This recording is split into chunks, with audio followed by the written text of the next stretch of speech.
Hello, Lakeview family. Hope all is well. We are now 1 week into our series in Revelation, and I don't know about you, but I'm excited. Months ago, you remember when I first started talking about this, there was much fear and trepidation. Revelation is a book I haven't done a ton of extensive study on. Do not know that I've ever preached on it. And in some ways, because of my upbringing in the 90s, late 80s, early 90s, mid 90s, evangelical kind of church movement, a lot of the exposure to Revelation is stuff that I never really jived with, didn't really agree with. And in a lot of ways, it was in a culture and my church context and leaders around me that weren't super into or supporting kind of the dispensationalist kind of end times narrative that often gets pulled from Revelation. And as we learned from Reverend Dr. Carol Rotz this past week, there's a lot of misconceptions about the book. So I'm excited to keep diving in to what we have to look forward to, and just going to challenge you to read Revelation, chapter, all chapters, all 22, like burn through that a couple times as we're doing the series. Bring some questions. Want to remind you, we have a class at 9:30. Carol will be leading that class. I'll be in there and helping facilitate as well. That's really conversational, and the design is for us to bring our questions from previous weeks or things that we're reading or have questions about, to talk about it, to dialogue, and to journey together to understand and to have Revelation kind of be unveiled for us. And knowing, as I talked about on Sunday in the kids moment, Revelation, the Greek word, right, apocalypsis, is unveiling or revealing, because it is a revelation, is a revealing of who Jesus is to the church, both in the first century and throughout all time. So there's a sense of helping us understand and get a sense of who Jesus is. So there's this revealing, there's this unveiling. But as I said in the kids moment, there's also moments where it seems like it's a reveiling, where the mystery emerges.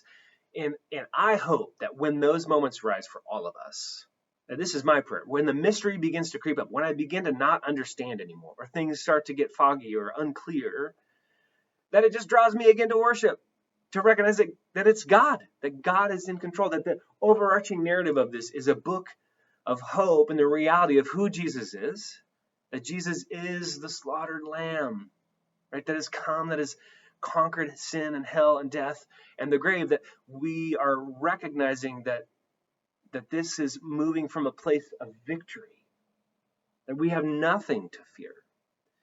And where fear creeps in, and this is what we'll talk about on Sunday and probably throughout a lot of this series, where fear creeps in, what we really have to ask ourselves is, what am I afraid of? And a lot of times, the reality of that fear is it's rubbing up against cultural norms and narratives and things that have shaped us, loves that we have that are counter to the kingdom. And we see this especially in our current day. There's a lot of things that we are being shaped and formed in ways that are not a part of the kingdom. Messages and narratives about power that are not a part of the kingdom and what it means to follow and worship the slaughtered lamb, the one who comes to give his life for all, that all might be saved and brought into relationship with God and reconciled to God. So a couple of things just to remind us, and I'll say this again on Sunday and probably at different parts throughout, but there's just a few things to remember, kind of misconceptions or things that we often think about. It's first, it's the book of Revelation, not Revelations. In a lot of places, a lot of posts, you see people talk about Revelations. There's one. It's a revelation of Jesus to John. And the term end times, right, specifically is not a biblical term. It's really the translation of that is better stated as the last days, which you even hear in the Gospels in Jesus' language. The end is near and the last days. And you have to hold that. Carol did such a great job, right? The context of what a day is to God. It's not functioning in the same time frame as what we would think of. So we need to put aside all of our human finite preconceptions of words and terms and things and how the world functions, because the kingdom is upside down. It's so different. And that should not be disconcerting. That should be hopeful. That should cause us to be like, yes, because Jesus is king and Jesus reigns. And it's beautiful and all is well and all will be well. And the term rapture is not in Revelation and really not in the Bible at all, and really not even a New Testament concept or a biblical concept, this idea of the rapture. And Carol did a great job of even talking about where that came from. And maybe that was in the Sunday school class, but we'll talk about that, I'm sure, at some point. So hold that or do some Google search of how and when that came about. And really was the 19th, mid to late 19th century that even emerged. So think about that, like 19 plus 100 years after this book is written, there's things that have come to dominate the interpretation of this text. That if you tried to throw that idea through the lens of first century Jew, it would not work. Similar to if you tried to help them see that the locust is a helicopter, that wouldn't jive, right? And so it's understanding the lenses that we're putting on, and Carol did a masterful job of helping us understand the book of Revelation and how we come to that and the lenses that we have to help us interpret it properly. The term Antichrist is not in Revelation. Now, there are things that are in opposition to Christ or the kingdom, and Antichrist is a biblical term, but it is not a term that shows up specifically in Revelation. So again, we have a lot of current day interpretations or people finding the Antichrist and connecting that with Revelation and end times conversations, and those things from a real understanding of the biblical text and interpretation of Revelation as a book, how it was written, and its historical and cultural context, those things don't jive. And Revelation really can't be interpreted as a sequence of events because there's repetition of things. And Carol talked about this as well on Sunday. There's reoccurring things and revisiting of the same kinds of things. And the world is destroyed multiple times. And we know that that's not the case. So it's a retelling and a recasting of these things to give a vision for what is to come, to prepare the church. Again, Revelation is really a text of discipleship and formation. And so if we read it that way and think about it that way, that is incredibly helpful for us. And I love, again, just real quick what Carol talked about. Revelation is apocalyptic literature. It's a type of literature that was common in the first century. It's a prophecy. It's wisdom literature. It's a letter. And it's a call to and vision of worship, and specifically worship of the Lamb, and specifically in the context and juxtaposed against empire, against Babylon, which in the context, Babylon represents Rome, and the first century audience would have known that, but the inclusion of Babylon helps give this metaphor or understanding of these kind of empire type nations like a Babylon, like a Rome, which then that parlays throughout history, even for us today, to recognize that there are ways in which the United States of America is an empire, functions like empire, and has things that are contradictory to the kingdom. Now, I know that's going to ruffle some feathers, but just sit with that. And don't make assumptions on what you think I mean. Like, we'll flesh this out. But if we can't hold that can be true, we are in big trouble, because that means the narrative of the culture of our day is forming and shaping who we are and how we think about the world. And that goes against those conflict as a Christian people.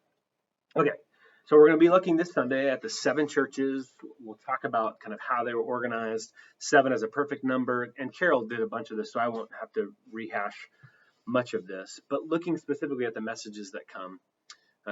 And I think when we set up, and we read it on Sunday, but in chapter 1, like verse 13, part of 13 and 16 and 20, help us to see how hope shows up initially for the initial hearers of this letter. It says, and on turning, I saw 7 golden lampstands, and in the midst of the lampstands, I saw one like the Son of Man.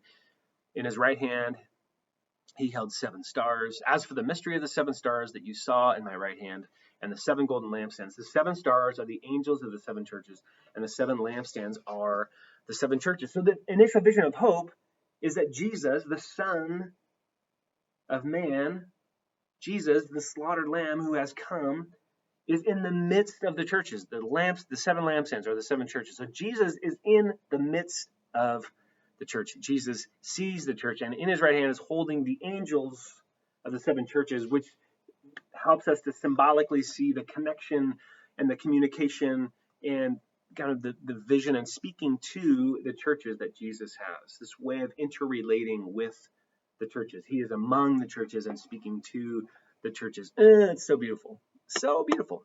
So there's a little bit of a structure to all these letters to the 7 churches, and different scholars pull out different elements. But one of the things in Carol's commentary that she recognizes is kind of 7 themes that are pretty consistent.